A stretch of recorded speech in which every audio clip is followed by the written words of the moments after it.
真的，当妈的没一个不疯的。我现在理解为什么奶妈不愿意喂奶猫了。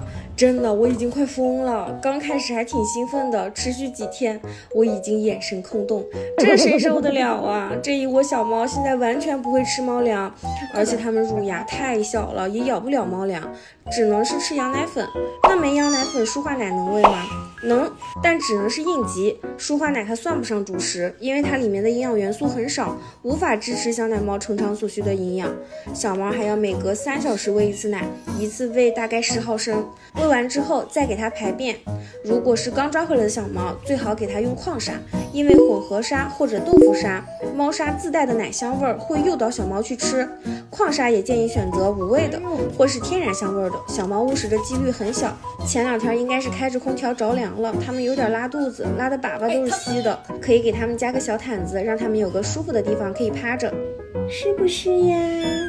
哎呀，真可爱。